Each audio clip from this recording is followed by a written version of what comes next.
bonsoir à tous. C'est ce soir tambour battant consacré aux perturbateurs endocriniens. Notre premier invité, Yves Lévy, bonsoir. Vous êtes professeur en santé publique et environnement à la faculté de pharmacie de l'Université de Paris-Sud. Vous avez travaillé sur les risques environnementaux et les risques de santé. Vous êtes pharmacien, chimiste, biologiste. On peut dire que vous êtes le plus grand spécialiste de l'eau, puisque vous avez publié ce livre aux éditions du CNRS qui s'appelle « Tout savoir sur l'eau du robinet ». Vous êtes membre de l'Académie des technologies, membre de l'Académie de médecine, membre de l'Académie des pharmacies. Oh, j'arrête. Bon, alors, Yves Lévy, on va essayer de définir les perturbateurs endocriniens. Ce qu'on peut dire, c'est qu'ils sont partout. Notre vie quotidienne est imprégnée par ces perturbateurs, et à moins de renoncer à se laver, à employer des cosmétiques, à manger, à porter des lunettes, à utiliser des plastiques, à respirer, c'est impossible d'y échapper totalement. Alors de quoi s'agit-il? On dit que c'est des molécules de synthèse étrangères au corps qui perturbent le fonctionnement des hormones naturelles, soit en imitant leur action, mais en amplifiant leurs effets, soit en les inhibant au point de les empêcher d'agir. Non, la définition est quand même plus large que cela. D'abord, ce n'est pas uniquement des molécules de synthèse, ça peut très bien être des molécules naturelles. En fait, le principe, c'est que ce sont des molécules essentiellement, donc on parle de produits chimiques, qui vont interférer avec tout ce qui est le système de nos hormones dans le corps. Et quand je dis de nos hormones, c'est quand je parle de l'homme, c'est la même chose pour les animaux. Donc ça veut dire tout ce qui va être autour de nous, qui va nous exposer, qui peut perturber la production des hormones, le transport des hormones, l'interaction des hormones sur leurs récepteurs. Donc en gros, tout ce système qui fait que ça régule la vie biologique et qui peut être perturbé par tout ce qui vient interagir avec nous dans notre quotidien. Marie-Christine Venner. Alors, moi, je me suis posé une question sans doute assez bêta-sous. Quand j'ai lu tout ce qui est écrit sur les perturbateurs endocriniens, j'étais absolument terrorisée.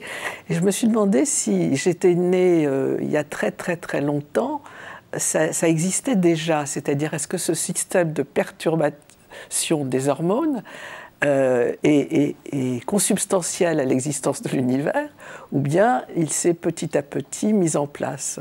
Alors, depuis quand ça date? On le connaît depuis un certain temps, mais est-ce que ça existait avant qu'on le connaisse, bien évidemment? En fait, il y a dans la nature des hormones naturelles. On parle en particulier de ce qu'on appelle les phytoestrogènes, qui sont des molécules qui existent, par exemple, dans le soja, qui sont des molécules naturelles.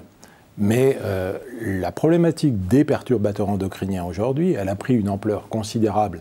D'abord parce que la découverte n'est pas si vieille que ça, elle date d'il y a à peine une trentaine d'années. Et puis, c'est lié en fait à toutes les molécules nouvelles que l'homme a été capable d'inventer depuis les années 50. Donc c'est toute la chimie moderne qui s'est développée de manière considérable, alors à la fois pour le bienfait de notre vie quotidienne, mais aussi avec des interactions. Tout ça vivait tranquillement.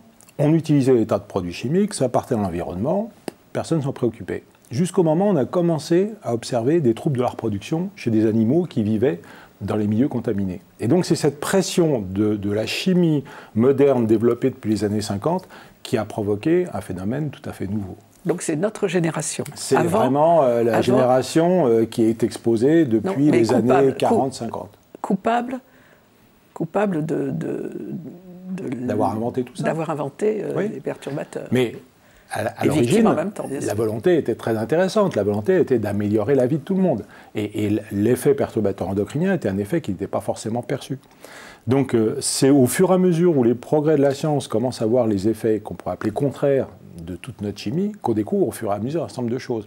Donc on a développé dans la chimie des produits cancérigènes, on a développé des produits génotoxiques, enfin mutagènes, et puis maintenant on s'aperçoit qu'on a découvert des molécules qui avaient des effets perturbateurs endocriniens. Il y aura peut-être encore d'autres effets qu'on va découvrir au fur et à mesure, des effets allergisants, d'autres effets. Donc la finalité à l'origine était de faire quelque chose de bien, il fallait se préoccuper des effets secondaires. Et ça, on ne s'en est pas aperçu suffisamment tôt. Alors Yves Lévy, il faudrait que vous nous expliquiez qu'est-ce qui rend les perturbateurs endocriniens toxiques. Parce que le grand danger, si j'ai bien compris, ce ne sont pas les fortes doses, mais c'est la répétition de faibles doses dans le temps, autrement dit la durée d'exposition à ces molécules qui pose problème. Alors l'effet toxique, il vient justement du fait que ces molécules vont changer l'action naturelle des hormones.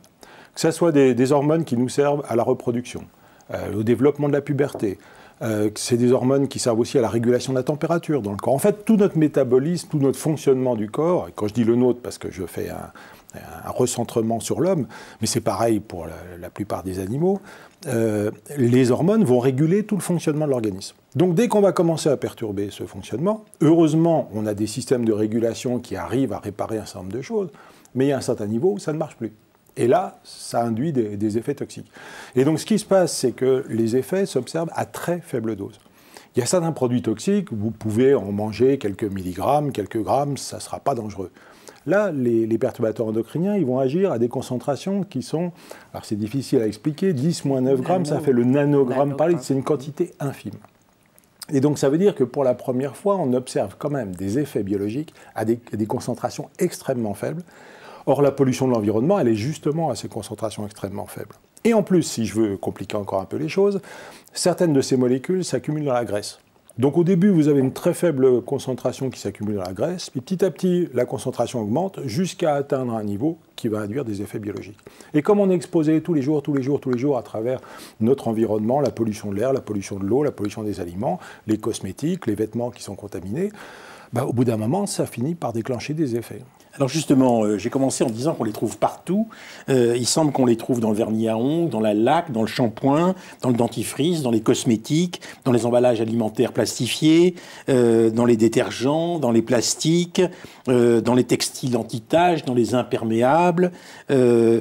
C'est des objets qui sont traités pour être non inflammables, éventuellement les tapis, les rideaux, certains téléviseurs, des ordinateurs, des câbles électroniques.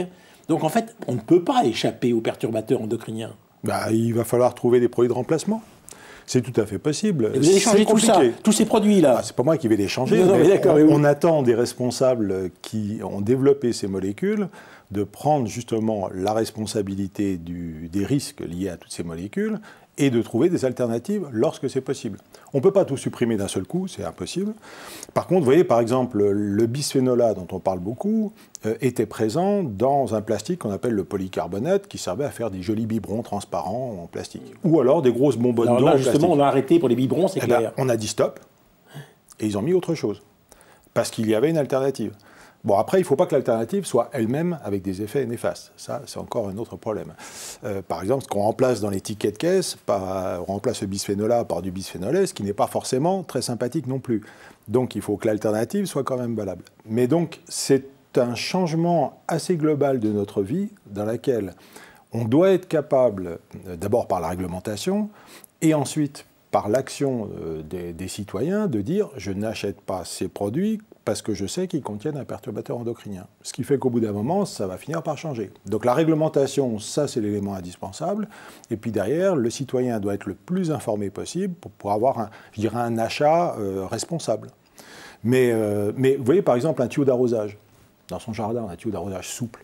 Personne n'a envie d'avoir un tuyau d'arrosage dur. Donc il faut forcément du plastifiant à l'intérieur. Et ces plastifiants, c'est par exemple ce qu'on appelle des phtalates. Il y en a pratiquement 30 à 40% de la masse du tuyau d'arrosage. Comment faire aujourd'hui pour faire un tuyau d'arrosage qui ne contienne pas de plastifiant? Comment faire pour les tubulures qu'on utilise à l'hôpital, pour les perfusions, qui ne contiennent pas de phtalates? Donc c'est un sacré enjeu social et sociétal, parce qu'il ne faut pas, en agissant d'un seul coup sur ces produits, faire en sorte que notre vie, notre qualité de vie se dégrade et notre santé aussi. Yves Lévy, vous qui êtes le plus grand spécialiste de l'eau, qui avez écrit ce livre qui s'appelle « Tout savoir sur l'eau du robinet ». Alors vous nous expliquez dans votre livre, qui est paru aux éditions du CNRS, qu'en fait, rares sont ceux qui savent ce qui se cache derrière l'eau du robinet. Il y a aussi des perturbateurs endocriniens, bien sûr, dans certaines eaux. Ah mais les perturbateurs endocriniens se détectent dans l'air, dans l'eau, comme je l'ai dit, dans les aliments, il y en a partout autour de nous. Donc la première des choses, c'est d'éviter d'en déverser dans l'environnement. J'arrête de boire? Non. Enfin, je ne sais pas, ça dépend d'où vient votre eau. Donc, il y en a plein partout dans l'environnement. Or, l'eau, c'est le réceptacle final de toutes nos pollutions. Dès qu'il pleut, dès qu'il y a du lessivage de sol, tout ça finit par arriver dans les milieux récepteurs aquatiques. Et donc, quand on va vouloir fabriquer de l'eau potable, ce qui est quand même indispensable à la vie, heureusement, dans un pays comme la France, au moins France métropolitaine, on a des filières de traitement qui ont déjà été adaptées pour éliminer les pesticides. Donc il y a déjà des procédés de traitement qui permettent de retirer une bonne partie de ces molécules. Mais ça ne veut pas dire qu'après, si l'eau est potable au robinet et que vous mettez l'eau dans une carafe en plastique parce que vous avez envie de la mettre au réfrigérateur, vous risquez de contaminer votre eau par la carafe en plastique. Donc c'est en fait une chaîne continue dans laquelle il faut protéger l'environnement en évitant de contaminer les ressources, si possible en interdisant les produits les plus dangereux. C'est ensuite avoir des filières de traitement d'eau potable fiables avec des technologies fiables et un système de surveillance. Ensuite, un réseau qui ne soit pas capable de relarguer des plastifiants, notamment à travers certaines canalisations en plastique. Et ensuite, au niveau du robinet, qu'il n'y ait pas de problème. Donc c'est vraiment toute une chaîne continue qui n'est pas facile à bien gérer pour avoir de l'eau de la meilleure qualité. Marie-Christine Denner. Mais en vous entendant, Monsieur Lévy, on se rend bien compte que c'est un système quand même assez complexe, avec différentes étapes qui chacune conditionnent le succès de la suite et de la fin. Sans utiliser des termes qui sont galvaudés, on vit dans une économie très largement mondialisée. 80% de nos produits viennent d'ailleurs, du monde. Comment peut-on s'assurer que les précautions que vous venez d'énoncer, et qui sont tout à fait légitimes et sans doute atteignables dans un environnement fermé, sont respectées? Première chose. Et deuxième chose, quelle inégalité avec l'Afrique, par exemple, où il est absolument impossible de faire ne serait-ce que 10% des actions que vous avez indiquées pour se protéger contre les perturbateurs. Absolument, c'est bien ça le problème, la situation. C'est pour ça que le temps qu'a pris l'Europe à essayer, ne serait-ce que tenter de faire une définition des perturbateurs endocriniens, modifiée au fur et à mesure par le poids des lobbies, est déjà du temps perdu. C'est-à-dire qu'on a tous les éléments pour constater que les perturbateurs endocriniens sont là. On connaît les familles de molécules, on connaît les effets. Donc derrière, la réglementation doit se mettre en place pour ne plus importer ou fabriquer des produits qui contiennent les perturbateurs endocriniens considérés comme les plus dangereux. Mais la réglementation est en protéger l'Europe. Mais la réglementation est en panne. Mais le programme REACH européen s'est développé, qui est le programme qui consiste à ne pas mettre sur le marché des molécules qui ont des effets les plus toxiques. Alors, ça va être très long, c'est difficile à mettre en place, tout ça, c'est du temps perdu, mais on sait bien qu'au niveau international, dans la réglementation, les choses vont toujours très lentement et beaucoup trop lentement, c'est clair. Et alors après, l'inégalité mondiale, elle est criante. Il y a tellement de pays dans le monde où il n'y a déjà même pas de station d'épuration des eaux d'égout. Donc, le fondamental de la santé publique, l'élément de base, c'est déjà de donner de l'eau potable à tout le monde et d'assainir les eaux usées. Si déjà toutes les écoles du monde avaient de l'eau potable et des toilettes, ça serait déjà exceptionnel. Alors, quand on en arrive à parler des traces de perturbateurs endocriniens, c'est que déjà toutes les étapes préliminaires ont été résolues. Et ça, c'est extrêmement long. Donc, je suis tout à fait d'accord avec vous. On est en face d'une problématique terrible. Mais derrière tout ça, la chose importante, c'est que nous soyons tous conscients de l'importance de ce qu'on appelle le développement durable. C'est-à-dire développer notre vie et notre espérance de vie grâce à certains produits chimiques qui nous protègent et qui nous amènent des éléments indispensables pour notre vie, ça, c'est génial. Mais à côté, ce n'est pas une raison pour ne pas se préoccuper de tous les arrière-côtés et tous les effets néfastes qui sont derrière. Donc ça veut dire qu'il faut absolument qu'on accepte déjà cette notion de développement, qui n'est déjà pas facile à définir, et que dans cette notion de développement, on sache y mettre les éléments qui ne soient pas rétroactivement dangereux pour notre santé. Yves Lévy, en 20 ans, le nombre de cas de diabète de type 2, c'est-à-dire le diabète gras, a doublé dans les pays industrialisés. On dit que les perturbateurs endocriniens en sont largement la cause. Vous êtes d'accord ? Largement, sûrement pas. Il y a des tas d'autres raisons. C'est encore très discuté. Là, on est, je dirais, un peu dans une phase où les observations sont encore en train de se développer. Donc aujourd'hui, on ne peut pas dire c'est largement ça. On peut affirmer d'autres choses, par exemple les cancers hormonodépendants, c'est-à-dire cancer du sein, cancer des testicules, un certain nombre de cancers très graves n'arrêtent pas de se développer depuis les années 40-50. Alors que certains autres ont diminué, comme le cancer de l'estomac. Et ces cancers sont attribués aux perturbateurs. Ces cancers hormonodépendants sont donc dépendants des hormones. Et en gros, plus on est exposé à des hormones, plus on a de probabilité de développer certains de ces cancers. Donc, aujourd'hui, on n'a pas la démonstration chez l'homme que ces cancers hormonodépendants sont intimement liés à la présence des perturbateurs endocriniens, mais on en a quand même une très forte inquiétude. Surtout quand on voit qu'en laboratoire, quand on fait des mesures, par exemple ce qui se passe dans mon laboratoire, on fait des mesures sur des cellules de cancer humains qui ont été génétiquement modifiées pour pouvoir servir de test, ces cellules prolifèrent beaucoup plus vite quand on a la présence de ces molécules hormonales. Donc je dirais, dans les priorités, il y a des troubles du développement, des troubles cognitifs qu'on a du mal encore à apprécier chez l'homme, et ces cancers hormonodépendants, et peut-être aussi des relations avec le diabète. Donc tout ça est encore avec des gros points d'interrogation. Il y a des démonstrations en laboratoire, il y a des démonstrations sur des animaux. L'épidémiologie aujourd'hui, qui est une science qui progresse beaucoup, n'a pas encore tout à fait la sensibilité suffisante pour faire la démonstration chez l'homme, parce que c'est des signaux qui sont très faibles, et tout ça est en train de progresser. Votre collègue Barbara Demenex, qui a écrit deux livres sur les perturbateurs endocriniens que j'ai lus chez Odile Jacob, insiste sur les effets négatifs sur nos capacités cognitives. Est-ce que vous êtes d'accord avec ça? Et en conséquence, est-ce qu'il paraîtrait que ça explique en partie les difficultés d'accès à la connaissance d'un certain nombre de nos enfants? Non, ce qui est clair, c'est que les hormones thyroïdiennes, comme je le disais tout à l'heure, sont à la base de la régulation de beaucoup de choses.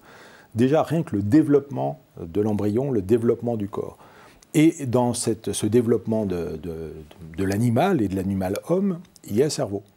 Et donc, toutes les perturbations qui vont intervenir sur le système des hormones thyroïdiennes vont perturber le développement du cerveau. Alors ça, ce sont des essais qui sont faits en laboratoire.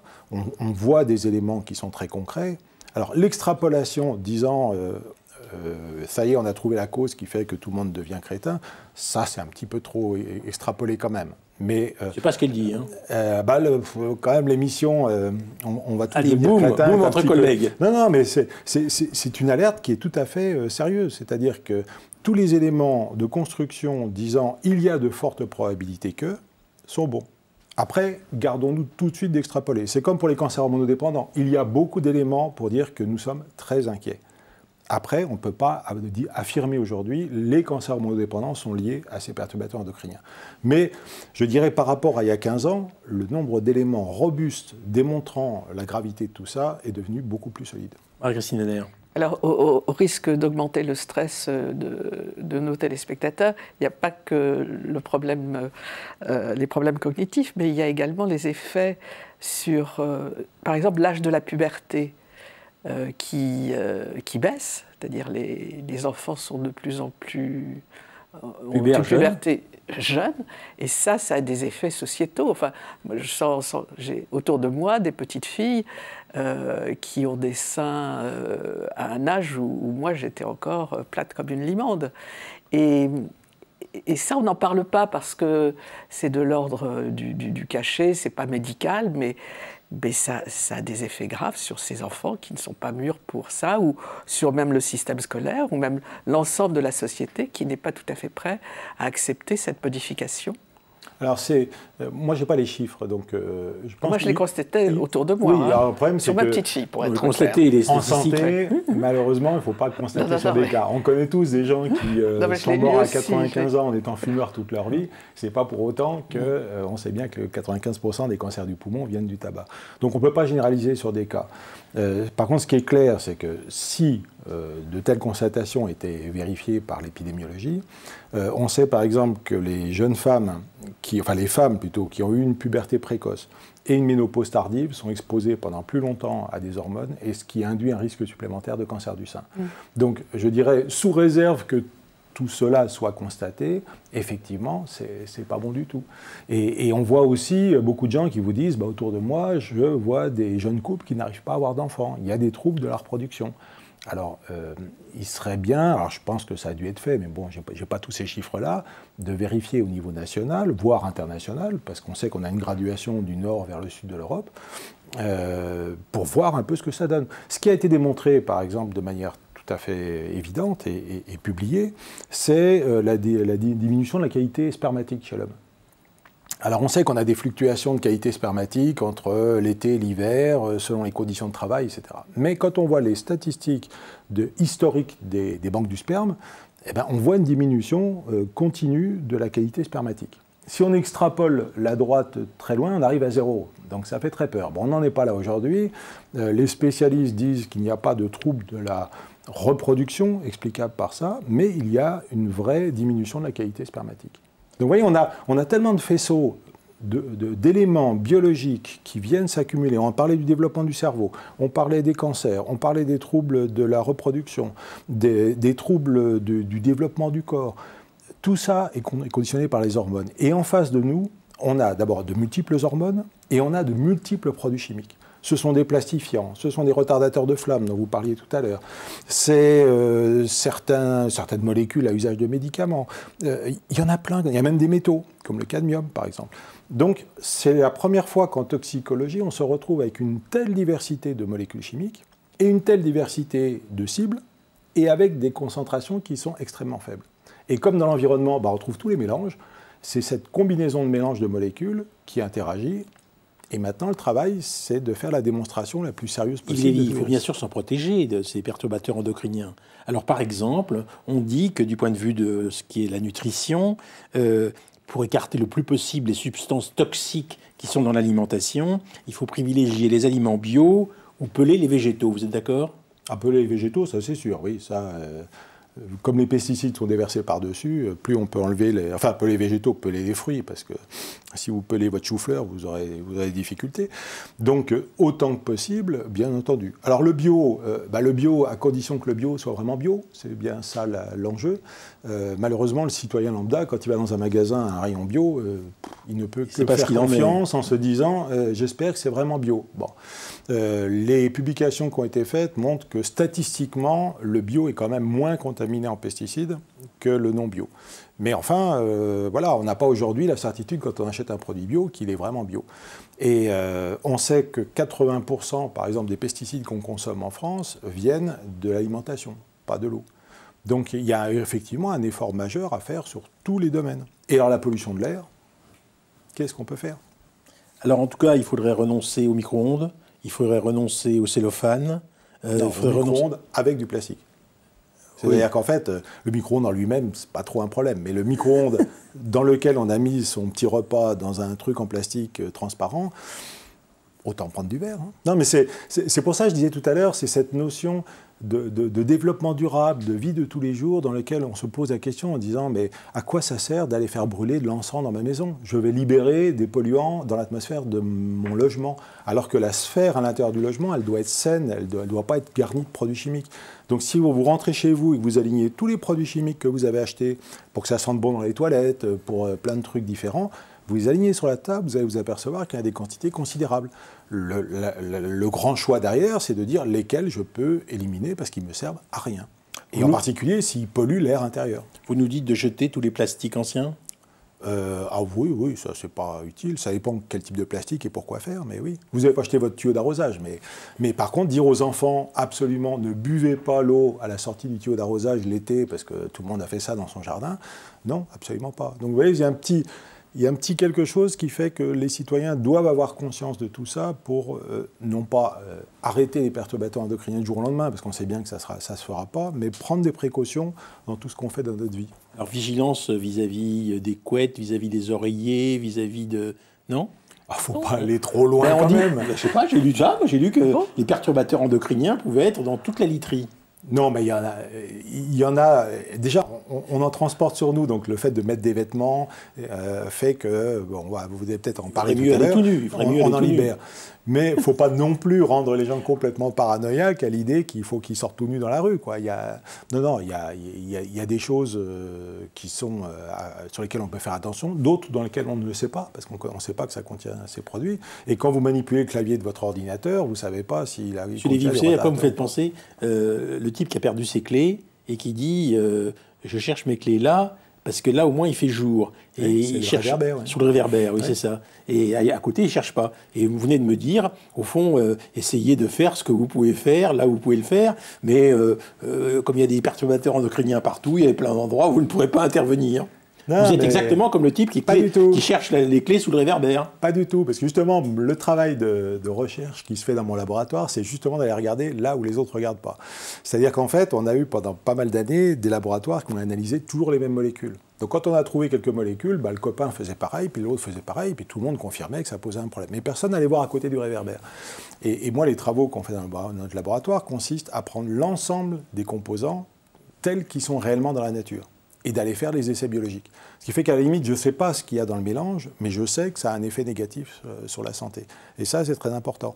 Donc non, quand je dis ne faut pas rendre les gens complètement paranoïaques, c'est non plus, il y a un moment, il faut bien qu'on arrive à vivre quand même. Donc oui, on en va en trouver un peu partout, mais pas forcément dans son oreiller non plus. Puis là, il faut aller voir quel type de produit, d'où il vient, est-ce qu'il a été garni quelque chose, depuis combien de temps il a été lavé. Enfin bon, ça généralise un peu trop. Mais vous voyez, par exemple, il y a plein de petits gestes de base. Vous avez, je ne sais pas, une bouilloire pour faire de l'eau chaude pour votre thé. Eh bien, achetez-la en inox, pas en plastique. Ça ne sera pas grand-chose, mais déjà, c'est quelque chose. Arrêtez de prendre des biberons en plastique pour vos gosses. Le biberon en verre, il était très bien. Bon, et puis voilà. Et comme ça, en cumulant un certain nombre de choses, de ce qu'il est possible aujourd'hui dans le niveau de la connaissance, eh bien, on fait progresser les choses. En fait, vous vous centrez sur ce qu'il est possible de faire et pas sur ce qu'il faut faire. Ah ben si, parce que ce qu'il faut faire, c'est aller plus vite dans les directives européennes, mais ça, malheureusement, à mon petit niveau, je ne peux pas faire grand-chose. C'est aller plus vite dans le niveau de la connaissance scientifique. Et là, avec les moyens que j'arrive à obtenir, j'y apporte ma petite contribution. Et d'ailleurs, on avait un programme de recherche national en France qui s'appelle le programme de recherche sur les perturbateurs endocriniens, qui a besoin de financement, qui était financé par le ministère chargé de l'Environnement depuis quelques années. En ce moment, c'est un peu en arrêt. Et c'était vraiment un programme. Et pour quelle raison c'est en arrêt ? Comme pour beaucoup d'autres raisons dans les ministères, parce qu'il n'y a pas d'argent, ou que l'argent n'est pas considéré comme étant prioritaire dans ce domaine.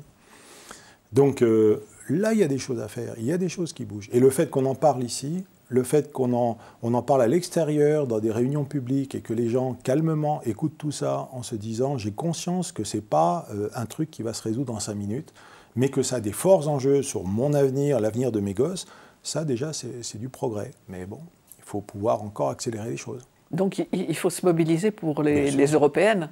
C'est dans moins de 2 ans, des élections. Bien sûr. Et il n'y a pas que le sujet des perturbateurs endocriniens, il y en a plein d'autres. Oui, j'entends bien, mais... moi, j'ai toujours tendance à dire, dans mon domaine, qui est celui de l'environnement, les directives européennes ont apporté beaucoup de bienfaits. C'est-à-dire que, grâce aux directives européennes, à la limite, les petits arrangements locaux ne peuvent plus se faire, ou plus difficilement. Et donc, le fait qu'il y ait eu des grandes directives sur l'eau potable, sur les baignades et tout, ça contraint les élus locaux à faire quelque chose. Donc c'est bien qu'il y ait cette espèce de force qui vienne de l'Europe et qui oblige à modifier les choses localement. Sinon, il y aurait toujours des petits arrangements locaux. Bon. Donc là, il faut que ça avance encore plus vite. Et pour ça, il faut que les députés européens, qui sont influencés par tous les lobbies, prennent conscience que c'est leur vie, celle de leurs gosses, celle de leur descendance, et que là, on a quand même quelque chose qui est un problème majeur. Est-ce que vous ne croyez pas qu'au bout d'un certain temps, les députés européens, comme d'ailleurs les citoyens que nous sommes, doivent se dire c'est tellement immense comme dossier qu'en fait, c'est très très difficile d'avancer, où il faut choisir les points où on peut avancer, mais qu'ils sont peu nombreux? Non, enfin, oui, bien sûr, c'est ce que tout le monde va dire, bien entendu, c'est ce qui se dit assez souvent. Mais non, au contraire, je veux dire, là, par rapport à il y a 15 ans, déjà il y a 15 ans, la problématique de santé environnementale n'apparaissait pas parmi les grandes priorités. Il y a eu tellement d'épisodes d'épidémies, de contamination, que tout le monde a pris conscience de l'impact de l'environnement sur notre santé. Vous allez discuter avec des Chinois à Pékin, ils vont vite vous parler de la pollution de l'air. Ça, maintenant, ils ont bien compris. Donc, par rapport à il y a 15 ans, on a fait des progrès. Alors 15 ans, c'est trop long, bon, je suis d'accord, mais ça a déjà progressé. Donc maintenant, ce qu'il faut, c'est que ça s'accélère encore. Et la liste des molécules à effet perturbateur endocrinien, elle n'est pas infinie. Elle est grande, mais elle n'est pas infinie. Et les produits qui en contiennent, eux, par contre, ils sont encore plus nombreux. Mais disons qu'on a là un certain nombre de cibles sur lesquelles on peut agir et on doit agir. Le tout, c'est que les citoyens soient suffisamment puissants pour que les décideurs se disent il faut qu'on fasse quelque chose. Merci Yves Lévy. Alors je rappelle que vous êtes le plus grand spécialiste de l'eau, avec Tout savoir sur l'eau du robinet, publié aux éditions du CNRS. Merci. Merci à vous.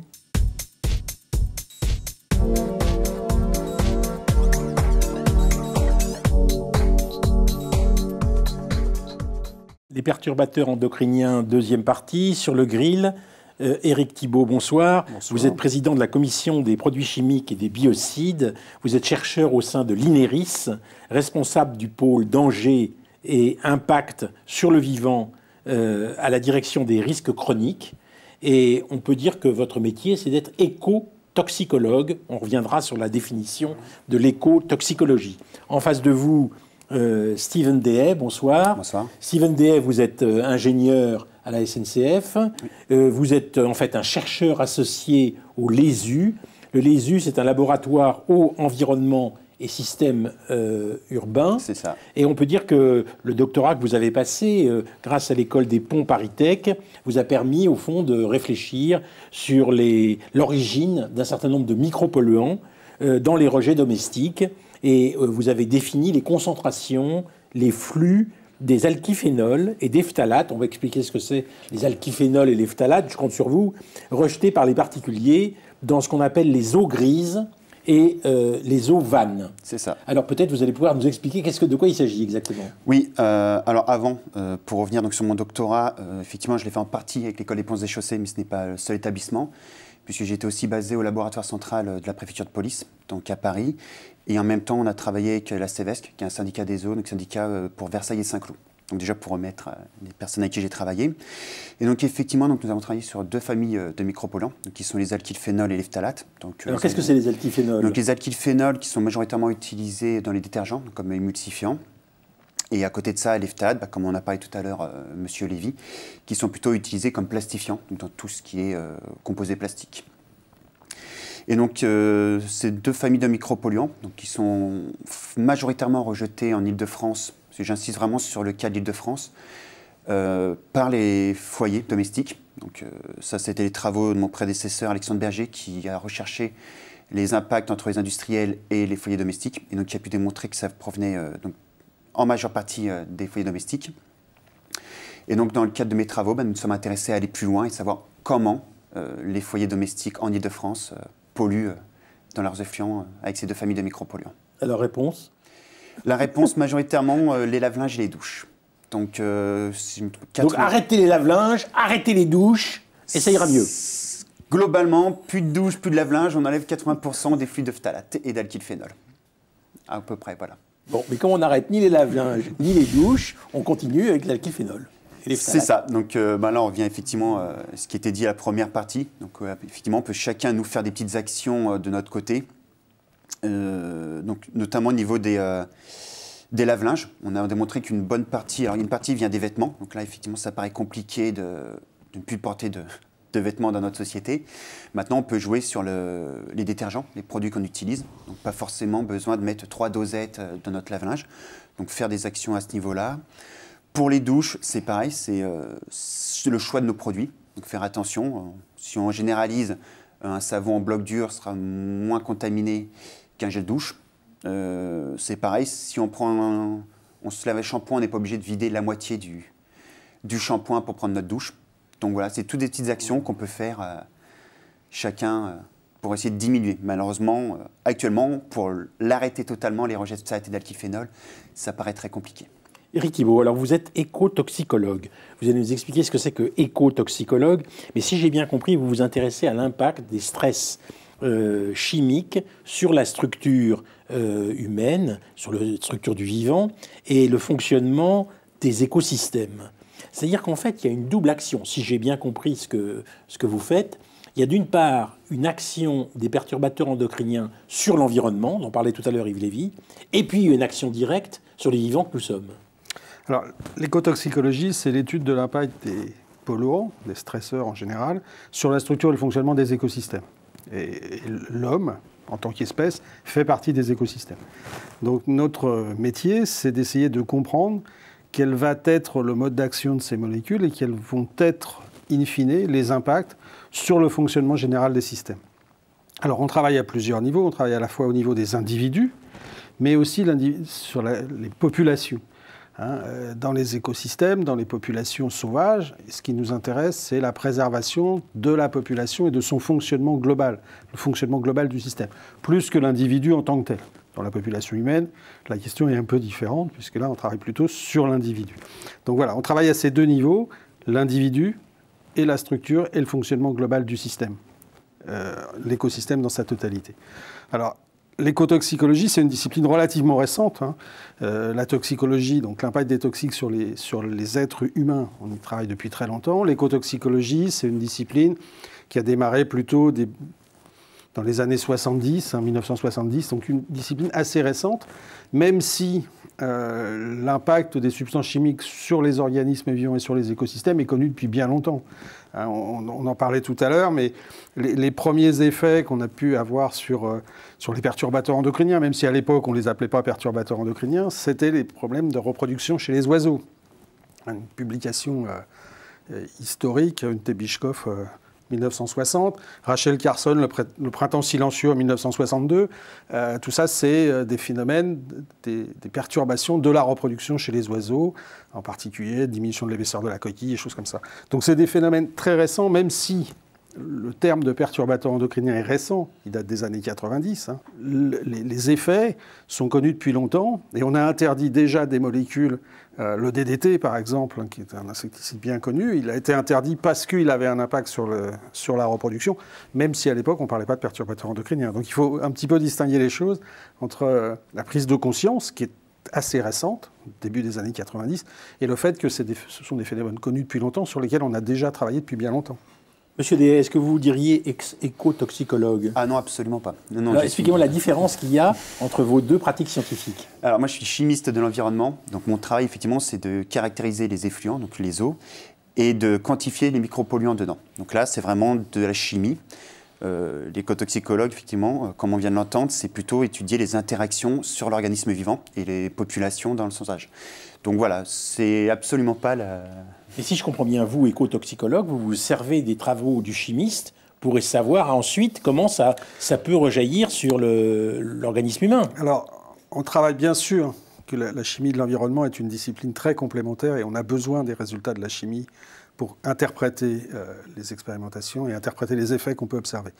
Mais en même temps, comme l'a dit Yves Lévy tout à l'heure, on va aussi utiliser la biologie pour aider la chimie. Aujourd'hui, c'est vous qui en parliez tout à l'heure, on cherche ce qu'on connaît, on cherche le lampadaire. Voilà. Donc on connaît un certain nombre de substances et on cherche ces substances-là. Bon.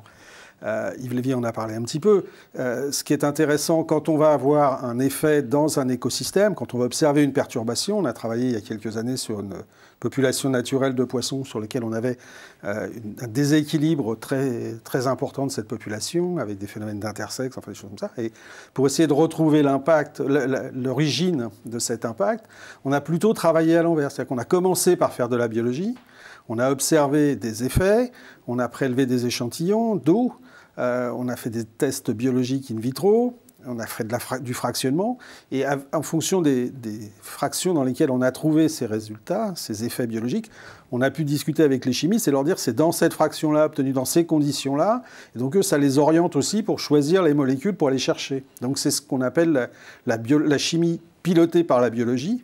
Les biologistes ont repris le pouvoir sur les chimistes, mais en fait c'est très complémentaire. Mais on essaye de travailler ensemble et de se complémenter, parce que la chimie c'est plusieurs milliers de substances sur le marché et bon, que chercher, quoi. Et comme M. Thibault parle du lien avec la chimie, vous avez travaillé sur les eaux et ce qu'elles peuvent devenir. Qu'est-ce que vous appelez les eaux grises et les eaux vannes? Alors, les eaux grises, si on résume de façon très simple, c'est toutes les eaux que rejette un particulier, à l'exception des toilettes. Et les toilettes seront appelées eaux vannes. Voilà. Et alors, ces eaux qu'on rejette, ce sont des eaux polluées, évidemment. Oui, oui. Malheureusement, elles sont contaminées. On a donc le sujet perturbateur endocrinien, donc par une multitude de composés chimiques. Alors effectivement, dans mes travaux, j'ai travaillé sur les alkyles phénols et les phtalates. Un autre doctorant ensuite a travaillé sur d'autres molécules, qui sont les parabènes, le triclosan, le triclocarban. Mais voilà, on a un nombre de composés assez impressionnant. Après, effectivement, avec la difficulté qui a été dit par mes collègues, qu'effectivement, on recherche certaines molécules, on les cible. Donc nous, dans notre cas, la phrase qu'on aime bien dire dans notre milieu, c'est « on trouve ce qu'on cherche ». Mais effectivement, il y a une quantité assez impressionnante de molécules qu'on ne peut pas tout analyser malheureusement. Nos moyens techniques actuellement ne peuvent pas le permettre. Et donc effectivement, mais il faut chercher continuellement pour voir d'autres molécules qu'on peut retrouver dans ces eaux. Qu'est-ce qu'on fait de ces eaux grises, pour ne pas parler des eaux vannes? Et est-ce qu'on les purifie? Dans quelles conditions? Et est-ce que ces purifications sont fiables? Alors, toutes ces eaux, ça va être très dépendant de la région dans laquelle nous nous trouvons. Donc si on prend le cas de l'Île-de-France, les eaux grises, les eaux vannes vont tous se retrouver dans le même endroit, donc dans les égouts, et après vont transiter au niveau des stations d'épuration. Alors, il faut rappeler que les stations d'épuration, à la base, ne sont pas dimensionnées pour traiter les micropolluants. C'est d'autres obligations qu'ils ont, l'azote, le phosphore, le carbone. Par contre, malgré ce fait que ces stations ne soient pas dimensionnées pour, elles ont quand même un fort abattement qui arrive à abattre ces composés dans les eaux. Alors, certaines molécules, effectivement, on a certains composés qu'on entend souvent, tout ce qui est les pharmaceutiques, qui sont dans la fraction dissoute. Donc, eux, on a malheureusement du mal à les abattre. Mais pour les alkyles phénoléphtalates, ils sont fortement abattus de l'eau.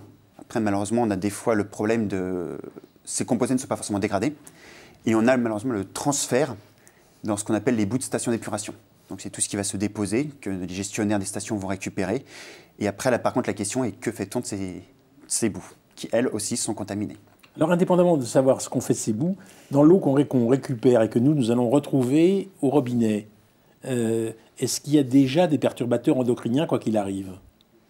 Oui, il y a des molécules qui vont, comme on dit, passer au travers des stations d'épuration. C'est-à-dire qui ne seront pas dégradées dans la station, qui ne seront pas retenues dans la station et qu'on retrouvera au robinet.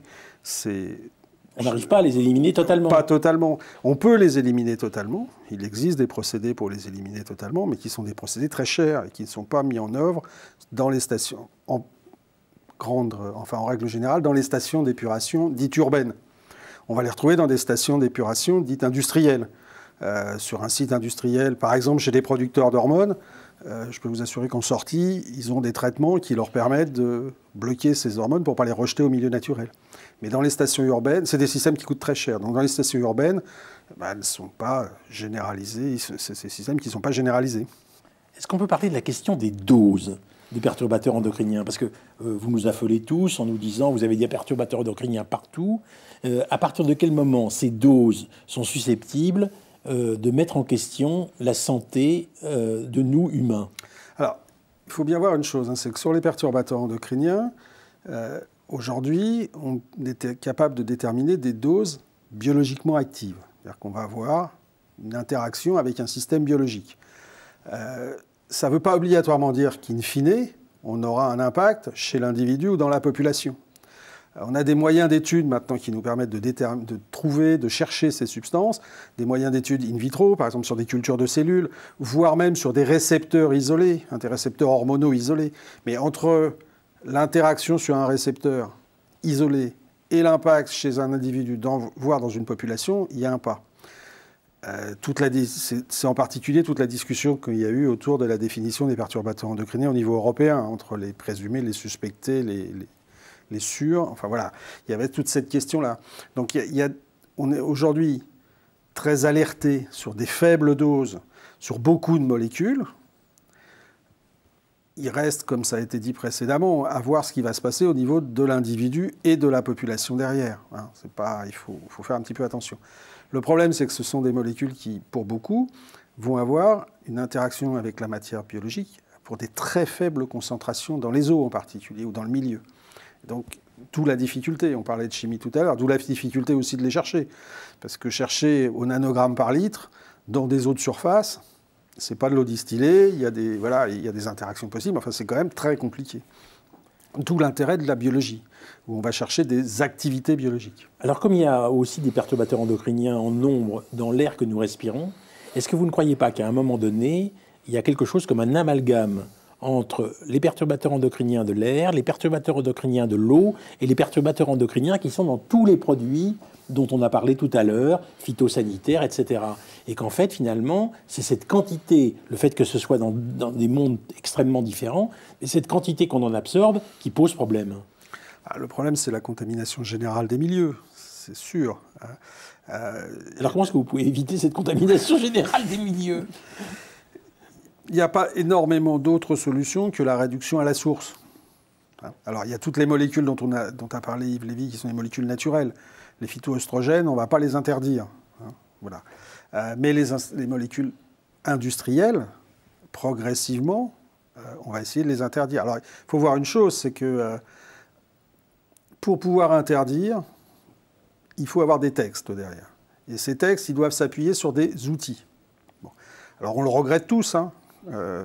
Les textes, ils sont déjà longs à mettre en place. On l'a vu. On a parlé du règlement REACH. Le règlement REACH, il date de 2006. Bon. Dès 2006, il y a un alinéa dans le règlement qui permet d'interdire les perturbateurs endocriniens. Il est soumis à autorisation, ce qui veut dire les perturbateurs endocriniens, puisqu'il y a autant de perturbateurs endocriniens. Non, mais je veux dire, toutes les substances chimiques qui sont mises sur le marché aujourd'hui, on doit vérifier si ce sont des perturbateurs endocriniens et si oui, ils doivent être soumis à autorisation. Bon, voilà, ça c'est le texte. 2006. Bon. Mais les lobbies. Mais voilà. Derrière, il a fallu trouver la définition. Oui. Bon, 27 États, et puis peut-être quelques interférences. Voilà. Et puis ensuite, il faut trouver les outils derrière et se mettre d'accord sur les méthodes, sur les stratégies. Les outils, ils existent, mais comment on les associe Alors là, ça y est, on a une définition, au moins pour 2 catégories, les phytosanitaires et les biocides. La définition existe, elle a été votée. On est d'accord, on n'est pas d'accord avec, on ne la trouve pas assez sévère ou trop sévère, voilà. Mais au moins, il y en a une. C'est déjà un gros progrès. Maintenant, on a un document guide pour dire comment on doit tester pour savoir si réellement c'est un perturbateur endocrinien ou pas. Alors ce document guide, il a été en consultation, il est en rediscussion actuellement. Normalement, pour les biocides, en juin, il s'applique. Et pour les phytosanitaires, il s'appliquera en novembre. Bon, on avance. Maintenant, ça ne va pas assez vite, je suis bien d'accord. Mais entre la recherche et la réglementation, vous savez qu'il y a toujours un temps... Est-ce qu'au fond, Steven Dehaye, vous êtes suffisamment armé pour faire connaître les résultats de vos analyses? Parce que moi, je vous écoute avec beaucoup d'intérêt, évidemment, mais je me dis la chose suivante, c'est que au fond, beaucoup de nos téléspectateurs ne savent pas tout ce que vous êtes en train de dire. Et est-ce que finalement, les chercheurs, chimistes et biotoxicologiques comme vous ne sont pas coupables, au fond, d'insuffisance de communication? Alors j'ai envie de dire oui et non. Effectivement, on a la problématique en tant que chercheur, effectivement, on parle beaucoup entre chercheurs, entre nous. Nos travaux sont souvent publiés dans des publications confidentielles. Non, par contre, tout est confidentiel. Surtout que je réinsiste, il y a la loi sur l'information qui est passée. Mes travaux étaient financés par le public. Tout citoyen a le droit de demander mes résultats. Donc ça, c'est... Non, il n'y a pas de confidentiel. La difficulté, c'est qu'effectivement, on publie dans des journaux internationaux. C'est notre travail, on est évalué là-dessus. Et les journaux, même nous, des fois, en tant que chercheurs, on a du mal à y avoir accès. Il y a un certain coût derrière. Donc effectivement, monsieur Landa, citoyen qui n'est pas chercheur, peut avoir des difficultés. Il y a une autre chose aussi. Alors, on essaie de travailler dessus. Par exemple, il y a 13 projets qui ont été financés par l'ONEMA il y a quelques années. Qu'est-ce que c'est l'ONEMA? Alors, l'ONEMA était l'Office national des eaux et des milieux aquatiques, alors, qui a changé maintenant, qui est l'Agence française de la biodiversité, si je ne me trompe pas. Et ils ont imposé de mettre en place des sciences humaines et sociales dans notre travail. Et effectivement, essayer de dialoguer avec les personnes et l'apprendre. Un des projets qui est Cosméto, donc qui étudie l'impact des cosmétiques dans l'environnement, travaille entre autres avec la ville de Paris. Alors, la difficulté qu'on peut avoir, c'est ce qu'a répondu la ville de Paris, c'est qu'effectivement, nous, on veut bien mettre des affiches. Attention, les cosmétiques, c'est dangereux. Par contre, le problème, c'est si de l'autre côté du trottoir, ils veulent vendre leurs affiches à des grands groupes cosmétiques, eh ben, on a la difficulté, etc. Donc, les chercheurs, nous, on veut expliquer, mais les moyens ne sont pas forcément là non plus. Vous êtes en train de me dire qu'il y a des lobbies qui, en fait, empêchent que l'information scientifique circule? Non, le lobby, je pense que c'est vraiment un gros terme. On n'a pas forcément les moyens, ou on ne vise pas forcément non plus le public qu'il faudrait. C'est une des difficultés qu'on a dans notre domaine. Et effectivement, je reviens sur le principe. La communication, c'est un métier, c'est une fonction. Je suis chimiste. Je n'ai pas forcément les compétences non plus pour dialoguer avec nos citoyens. Donc voilà, il faut effectivement l'outil pour travailler derrière. Monsieur Thibault. C'est une vraie difficulté. Un chercheur n'est pas obligatoirement un communicant grand public. Un chercheur, il est formé pour communiquer avec ses pairs, comme on dit. Bon. La communication grand public, c'est autre chose. Moi, je peux vous faire de la communication grand public quand vous voulez, pour dire qu'on va tous mourir demain, que c'est une catastrophe, que tout est très grave, que c'est la fin du monde. Bon, ça, c'est facile à faire. Essayer d'avoir une communication équilibrée, juste, compréhensible par tout le monde, c'est pas si facile que ça. Les scientifiques, mais pas que les scientifiques, malheureusement, ont leur jargon. Et il faut arriver à transformer ce discours et le faire passer dans le public. C'est pas facile. Les lobbies qui empêchent, bon, moi j'y crois moyennement. Enfin, si on a envie, enfin, la preuve, c'est qu'on peut des émissions comme les vôtres, mais pas que. On arrive à parler, à dire des choses.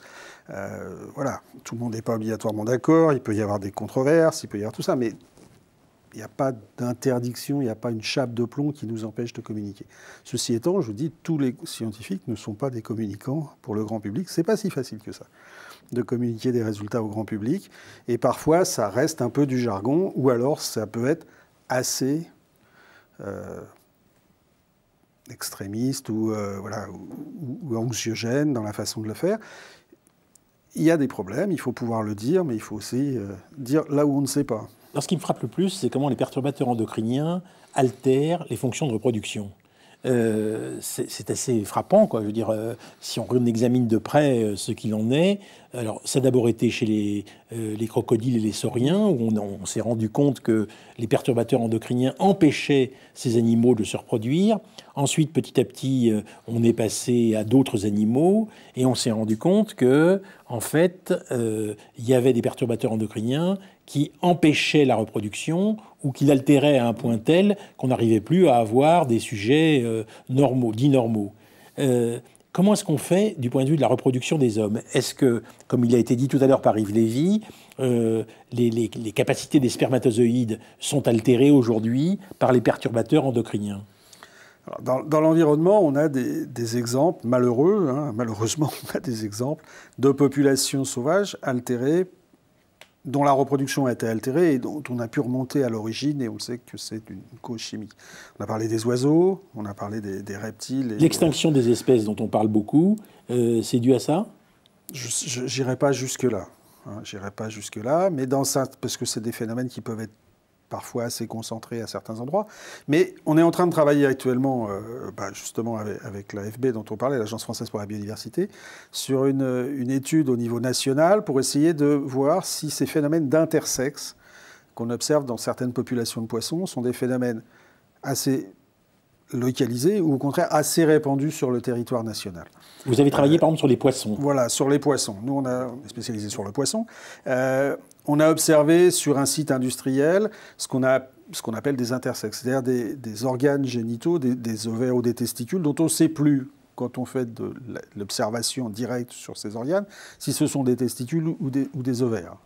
Voilà, vous imaginez que pour la reproduction... c'est un peu ennuyeux. C'est un peu ennuyeux, voilà. On avait des sites avec des hypertrophies des gonades et des gonades totalement altérées chez ces poissons. Bon. Qui peuvent aller jusqu'à des altérations très fortes de la structure de population. Alors, est-ce que ce phénomène est très localisé? Est-ce qu'il est assez général? On finit une étude, là, 300 sites au niveau national. Bon, finalement, ces phénomènes d'intersexe, on en retrouve assez souvent dans les populations de poissons. Ça a l'air d'être un phénomène assez répandu, à des taux qui peuvent être parfois importants. Bon, il faut qu'on analyse un petit peu tout ça. C'est pour ça que je vous dis que la communication n'est pas toujours simple. C'est qu'il y a 3 ans pour faire cette étude. Hein, ça paraît long, mais 300 sites, quelques milliers de poissons à couper en rondelles, ça prend du temps. Bon. Et tout le monde est très pressé d'avoir ces résultats. Tout le monde nous presse, mais on avance.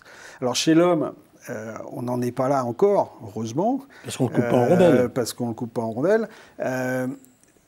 Il existe des consultations dans certains hôpitaux qui sont spécialisés dans ce genre de choses.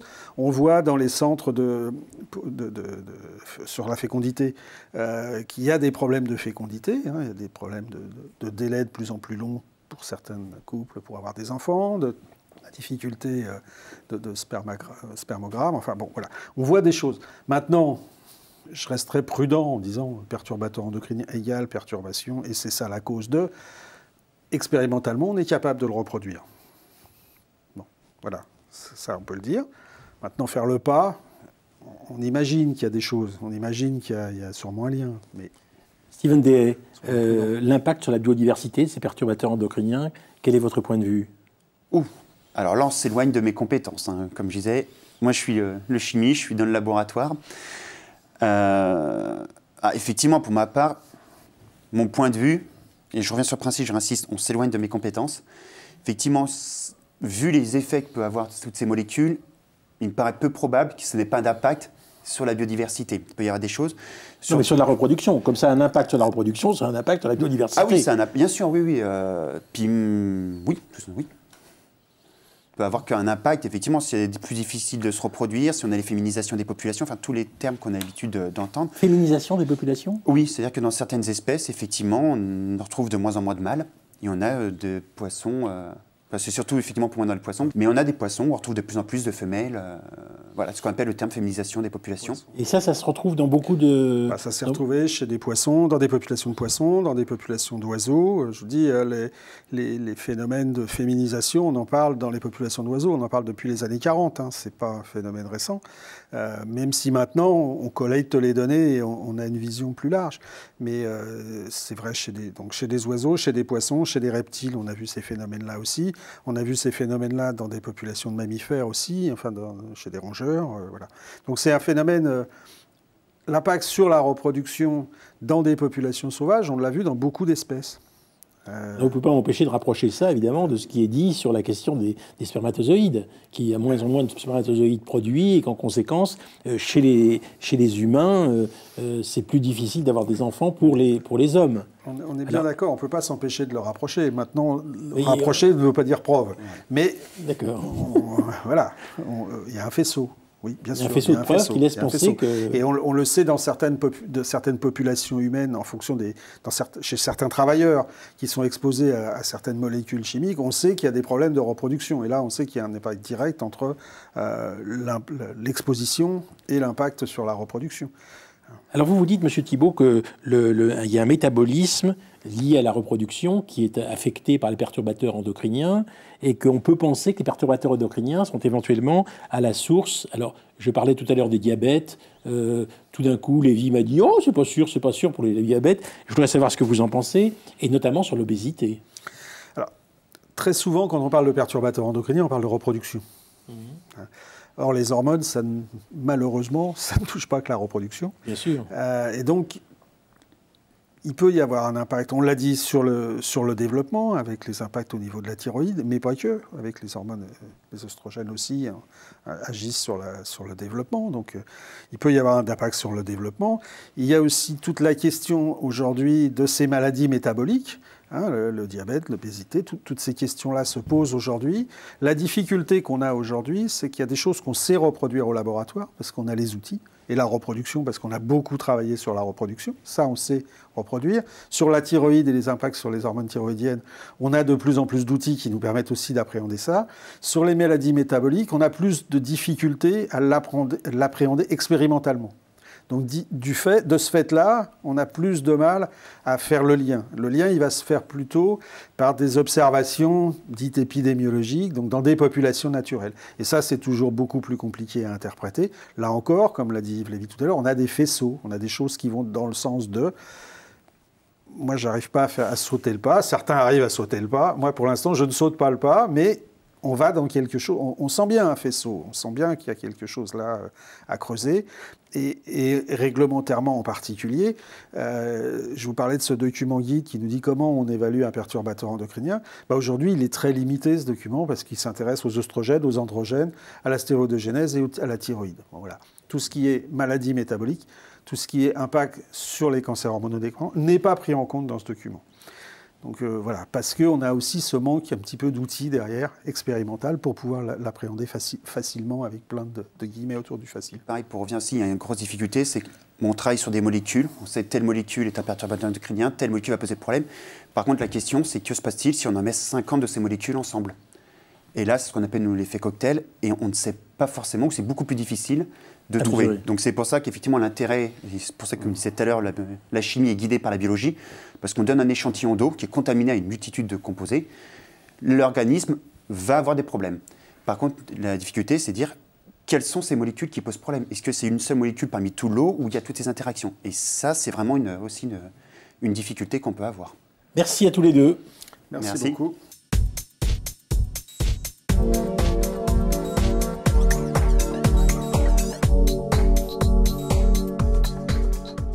Les perturbateurs endocriniens, troisième partie. Nos grands témoins sont André Ciccodella. André Ciccodella, vous êtes chimiste, toxicologue, chercheur en santé et environnement, spécialiste de l'évaluation des risques sanitaires. Vous êtes surtout président du réseau Environnement Santé. Vous êtes enseignant à Sciences Po. Et vous avez publié un très grand nombre de livres. Mais d'abord, Toxic Planet, le scandale invisible des maladies chroniques, au Seuil, livre absolument passionnant. Et puis, Notre environnement, c'est notre santé. C'était IRES C10, aux éditions des Passagers clandestins. Et puis ce livre, Cancer du sein, en finir avec l'épidémie, qui était publié au Petit Matin. À côté de vous, Emma Luche.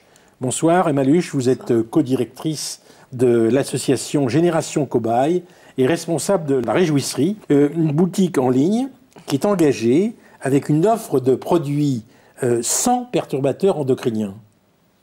Monsieur Ciccodella, est-ce que ça a du sens de dire qu'on est sans perturbateurs endocriniens? On vient de nous expliquer que c'est partout. Elle prétend qu'elle offre des produits sans perturbateurs endocriniens. Je n'ai pas d'éléments précis pour juger, effectivement. D'accord, mais est-ce que ça a du sens de dire sans perturbateurs? C'est un objectif, en tout cas. C'est un objectif. Et on vient d'ailleurs, en tant que réseau Environnement Santé, c'est nous qui sommes à l'origine de cette prise de conscience. C'est une alerte que nous avions lancée en mars 2009. Vous voyez que les choses ont bien progressé, puisque les inspections générales viennent de sortir un rapport évaluant la stratégie nationale perturbateur endocrinien que nous avions demandé donc après les premières mesures réglementaires. Il nous semblait évident qu'il fallait attaquer le problème de façon large et pas substance par substance.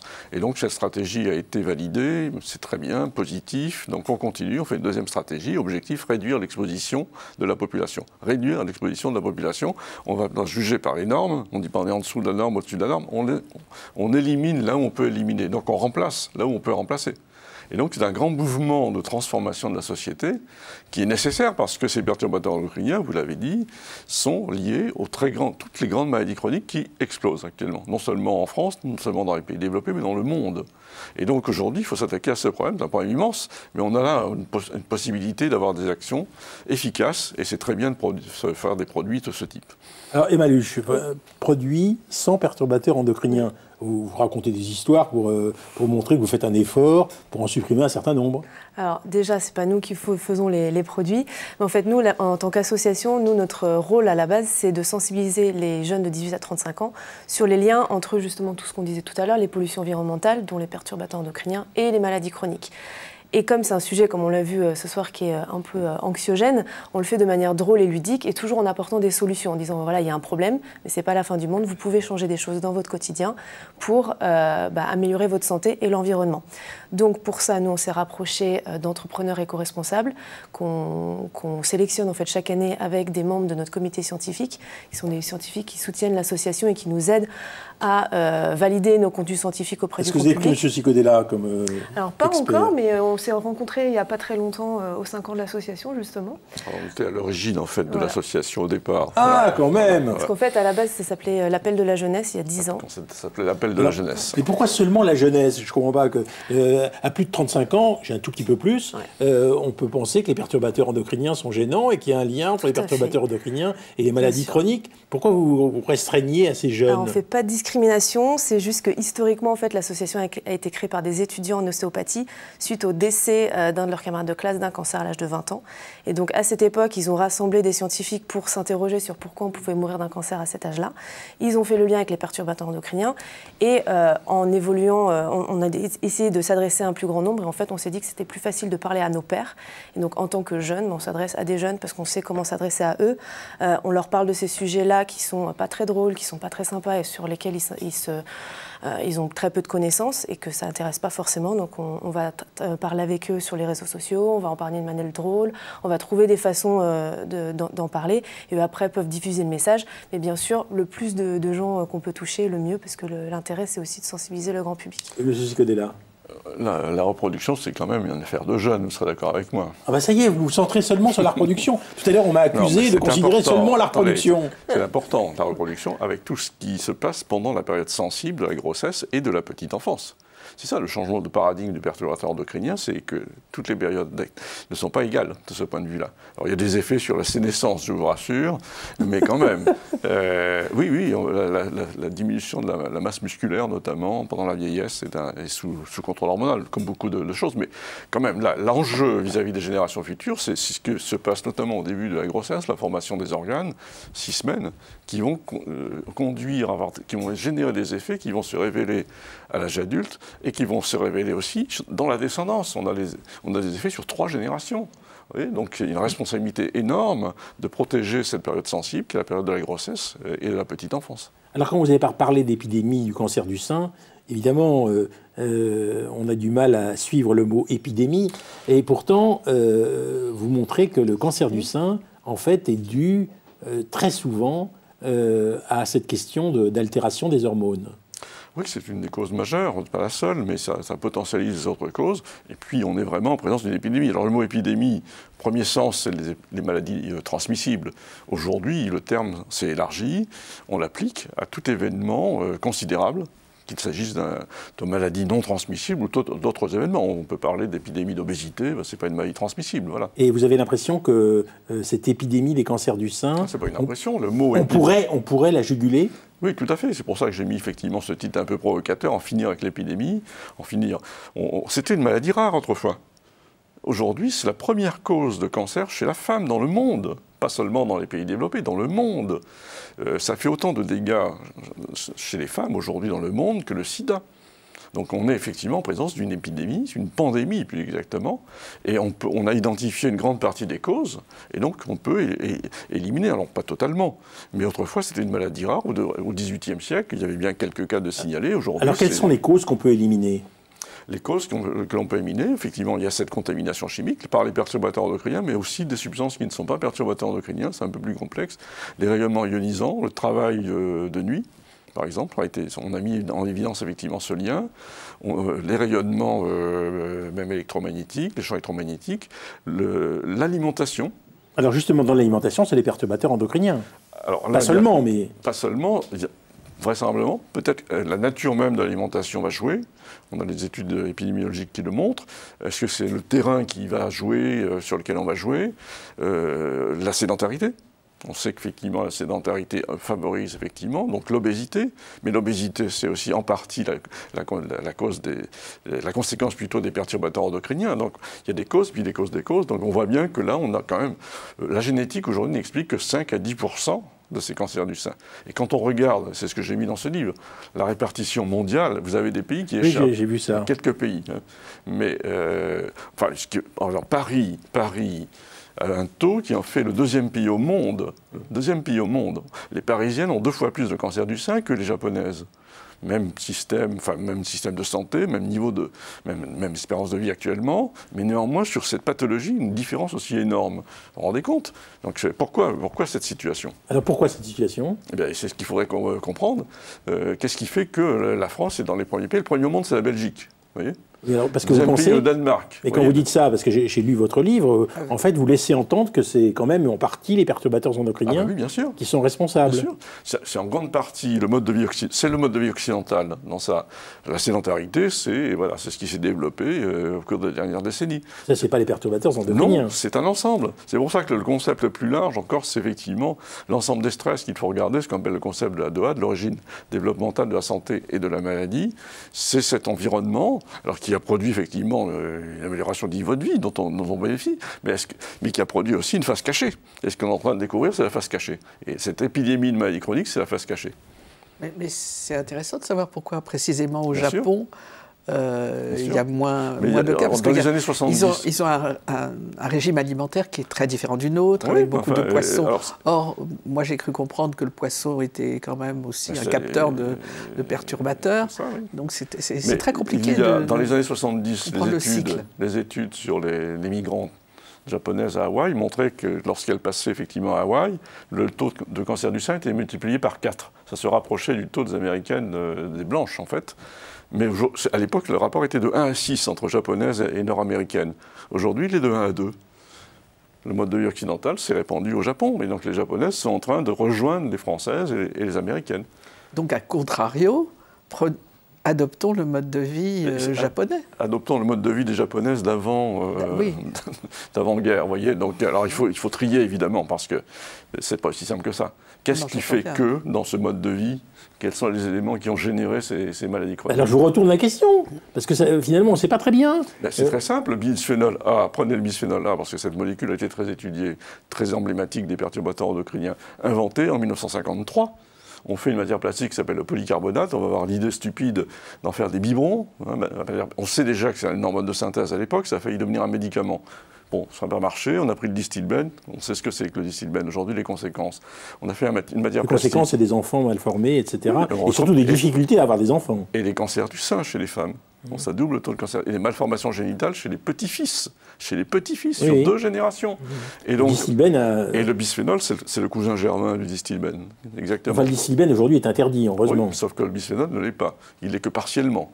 Et en tout cas, ce qui s'est passé à partir de 1953, on invente le polycarbonate, on fait des biberons dans les années 70, on fait le revêtement intérieur des boîtes de conserve. Vous voyez, on contamine toute la population. Aujourd'hui, dernière enquête Santé publique France, 70% des femmes enceintes ont encore du bisphénol dans le corps. 70%, on devrait être à 0, parce qu'on l'élimine tous les jours en plus. Donc on a des sources de contamination.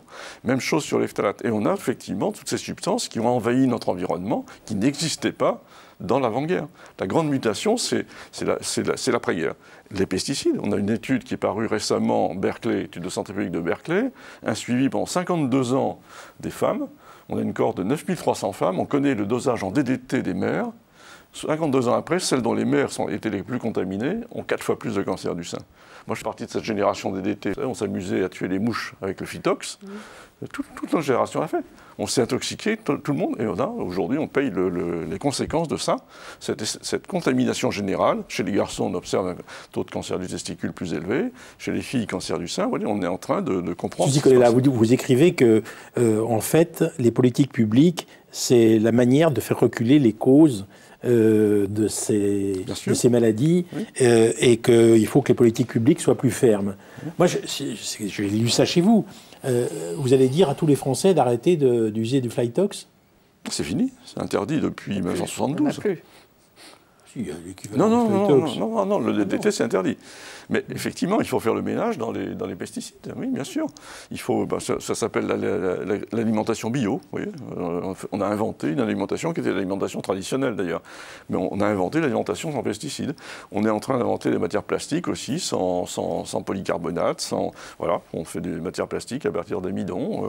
Voilà, c'est ça. Il faut réinventer notre monde, et il faut réinventer la chimie d'une certaine façon. La chimie est le problème, mais c'est aussi la solution. Voilà, donc, et dans ce cas précis, il faut réinventer les procédés. Mais c'est pas triste, hein. C'est au contraire une période tout à fait passionnante parce qu'on est en train de réinventer un monde nouveau. Et vous avez l'impression qu'aujourd'hui, les États sont prêts à cette réinvention? Oui, alors la société civile a beaucoup avancé. Elle est beaucoup plus consciente de ce point de vue-là. Et c'est pas tout à fait anecdotique qu'on ait obtenu des votes au Parlement français à l'unanimité. L'interdiction du bisphénol dans les boîtes de conserve, c'est un vote obtenu à l'unanimité des sénateurs et des députés. Pour l'instant, la France est le seul pays à avoir pris cette décision, mais la France est devenue le pays leader dans ce domaine. Très bien. Et donc, on a entraîné l'Europe sur cette question-là. Eh bien, continuons. Oui, c'est un premier pas, mais il faudrait aller au-delà. À un moment, vous parlez des échanges, enfin, qu'il y ait une préférence. Il y a la préférence culturelle, qui est une préférence sanitaire.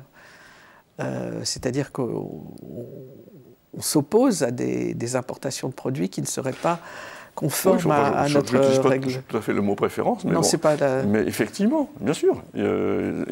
C'est ce que l'on fait d'ailleurs. Actuellement, on contrôle, enfin, pas tout à fait réalisé à 100%, mais en tout cas, c'est en partie. On arrête en partie les boîtes de conserve au bisphénol à la frontière, oui, bien sûr. C'est très bien. Mais il faut obtenir effectivement que cette mesure soit menée au niveau international. Pour l'instant, on a obtenu une extension au niveau de l'Europe des biberons au bisphénol. Ça c'est interdit dans toute l'Europe. dans les 6 mois qui a suivi le vote des Français. C'est pas rien quand même. Hein.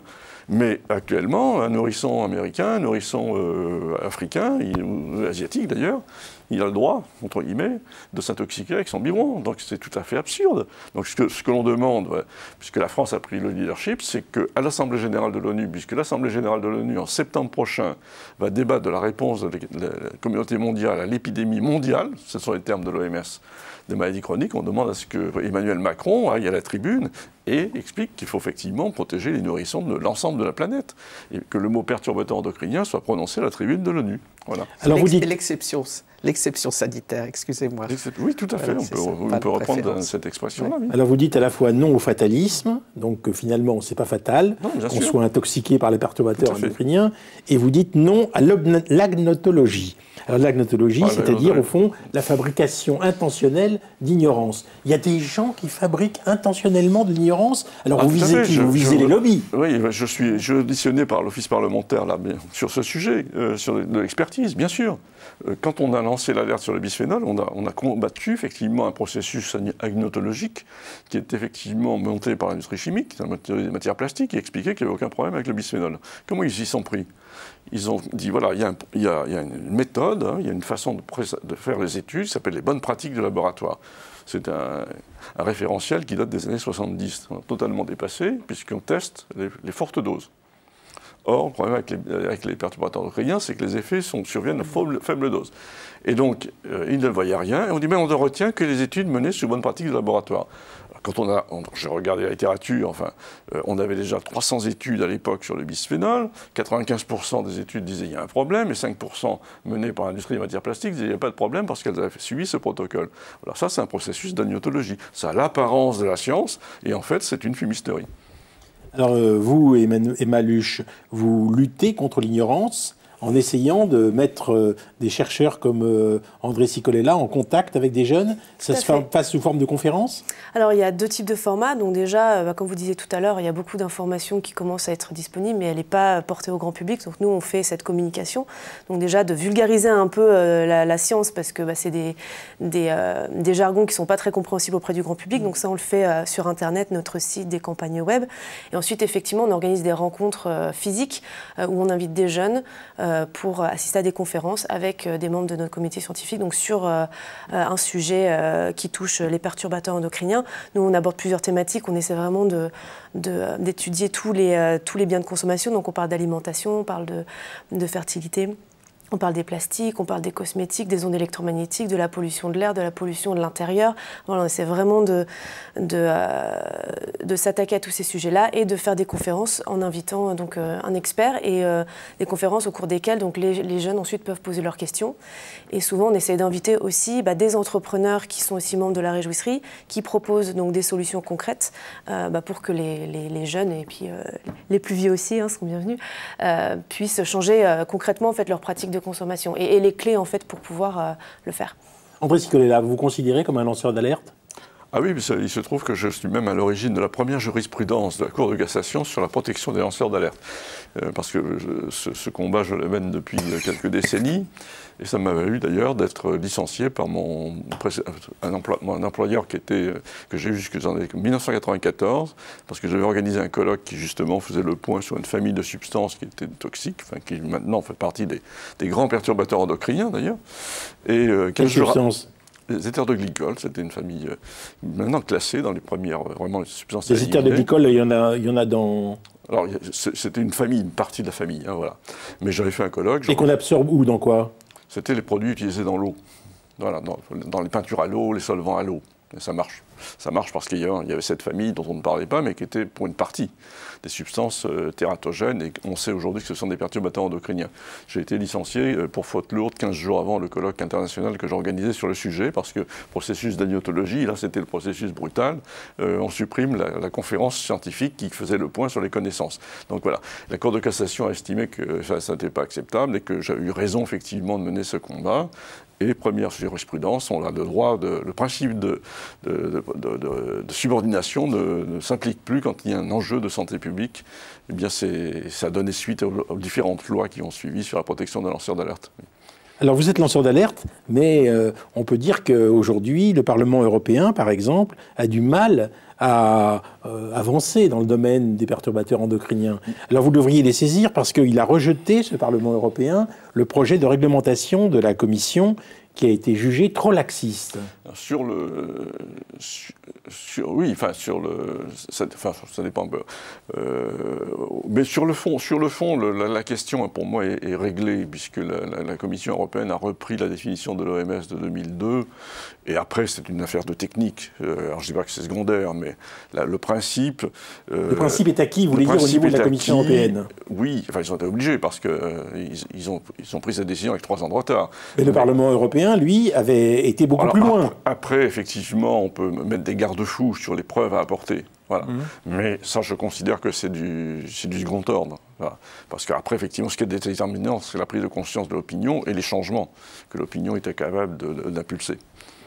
Donc pour moi, cette bataille-là, il faut la mener, mais elle a été gagnée pour l'essentiel. Vous voulez dire qu'à partir du moment où, au niveau de la connaissance, c'est acquis, la suite suivra forcément. Tout à fait, à condition que... Et pourtant, je vous avais entendu tout à l'heure dire que les politiques publiques sont décisives et qu'il faut qu'il y ait une certaine énergie de la part des pouvoirs publics. Il faut les deux. Mais si la connaissance est acquise, il n'y a pas forcément il faut effectivement la transférer dans le débat public. C'est pour ça qu'on a créé le réseau environnement santé. Parce que sinon, ça ne se fait pas spontanément. Et l'opinion, il faut l'alimenter effectivement en éléments de compréhension. Mais l'opinion, elle n'est pas suffisamment mobilisée. Moi, je me souviens, parce que j'ai quelques années de plus, que le choc de ce que ça a été de voir les effets de la thalidomide. Et on s'est réveillé quand on a vu des photos des gamins touchés par... Et j'ai encore, alors que ça fait... Avec des membres en moins, etc. Alors que ça fait des dizaines d'années, j'ai encore cette image. Et là... Beaucoup plus large, c'est l'ensemble de la société qui est touchée. Non, j'entends bien, mais il faut des images chocs. Alors j'ai tout à fait entendu ce que vous faites, et c'est très bien. Mais compte tenu de tout ce qu'on a entendu depuis maintenant. Si vous voulez voir des cancers du sein, des cancers de la prostate, des diabètes, l'obésité, vous pouvez aligner les images, effectivement, c'est toutes les maladies chroniques. Que ce dont nous venons de parler soit illustré et communiqué à tout le monde. C'est ça, c'est l'enjeu, oui. Oui, mais moi je par exemple, le fait qu'un tiers des fruits européens contiendraient des pesticides et en conséquence des perturbateurs endocriniens. Par exemple les oranges, les pêches, les raisins, etc. Alors qu'est-ce que vous faites là pour qu'on arrête de manger ces fruits qui contiennent des pesticides ? La campagne Vie des territoires sans perturbateurs endocriniens, c'est ça. C'est un engagement des collectivités locales, notamment à promouvoir l'alimentation bio, à promouvoir aussi dans leurs achats. Donc c'est ce qu'on appelle les critères d'éco-conditionnalité. La ville de Paris a déjà retenu ce principe dans ses achats. Les fournisseurs de produits de nettoyage de la ville de Paris s'engagent à ne pas mettre d'alkylphénol dans les produits de nettoyage. Et bien là, c'est la qualité de l'eau qui en découle, parce que ça, c'est un des principaux polluants de l'eau. On a fait ce colloque sur les normes en matière d'eau, justement pour dire qu'il faut regarder ce problème aujourd'hui. On ne peut pas accepter que l'eau de surface est totalement contaminée actuellement. Le problème, c'est que la grille de lecture, totalement obsolète, ne nous permet pas de comprendre effectivement l'importance de cette contamination. Donc il faut agir en amont et éviter de contaminer l'eau. Voilà, c'est ça. Et bien, quand les collectivités locales s'engagent comme ça, voilà, on est en train de faire bouger les lignes. Oui, mais enfin, il y a des collectivités locales qui ne s'engagent pas. Alors, il y a eu une grande mobilisation, par exemple, autour de l'incinérateur de Melun pour le Val-de-Seine, Melun-Val-de-Seine, où il y a un incinérateur. Il y a des associations qui se sont engagées. Je crois qu'elles se sont engagées en partie autour de vous. Elles sont membres de notre réseau, d'ailleurs. Il y a à Ivry-sur-Seine, de la même manière, un engagement contre l'incinérateur qui est en train d'être changé. Et pourtant, les pouvoirs publics, eux, localement, freinent de toute leur force. Il n'y a pas une baguette magique qui va faire en sorte que tout le monde... mais ce qui se passe, quand Paris signe cette charte, quand Strasbourg signe cette charte, La Rochelle, des villes plus petites, enfin, comme Biarritz, Saint-Dié, s'engagent, etc. Donc c'est un mouvement qui est en train de se construire, et tout ça va avoir, et a déjà, et aura encore plus d'impact. C'est un mouvement européen.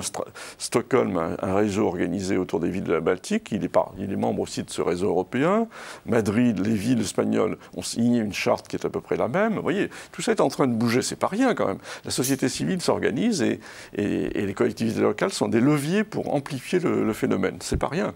Oui, mais alors ça, c'est une lutte très particulière contre certains perturbateurs endocriniens, mais pas tous les perturbateurs endocriniens.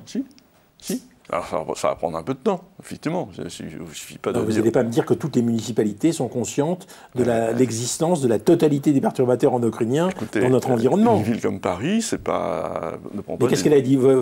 Elle a signé la charte. Oui. Alors cette charte, elle dit quoi? Elle s'engage à éliminer effectivement les perturbateurs endocriniens dans ses achats notamment. Alors elle n'a pas la responsabilité de l'ensemble des actes d'achat sur la ville de Paris, évidemment. Mais elle va informer, sensibiliser la population qui, elle, va agir. Et quand les gens, vous savez, quand vous avez le choix, quand vous savez que vous pouvez choisir entre un shampoing avec parabènes ou sans parabènes, c'est pas très compliqué de faire le bon choix. Voilà, donc sensibiliser, former les professionnels de santé, former les professionnels de la petite enfance. Voilà, c'est tout ce qu'il faut transformer aujourd'hui dans la société. Et là, le processus est engagé, oui. Mais quand vous dites, par exemple, que le bio, on n'est pas tout à fait sûr qu'il n'y ait aucun perturbateur endocrinien. Il y a quelques cas, on va trouver un peu de pesticides qui restent, mais globalement, un peu peur parce que globalement, j'ai l'impression que la population française, petit à petit, se met au bio. En tout cas, les prix sont devenus à peu près identiques. Donc, non, c'est un peu plus cher quand même. Un petit peu, mais c'était beaucoup plus cher avant. Donc maintenant, ça devient abordable. Voilà. Mais si vous me dites que la cosmétique bio fait partie aussi de la réponse. Parce que les cosmétiques sont une source importante.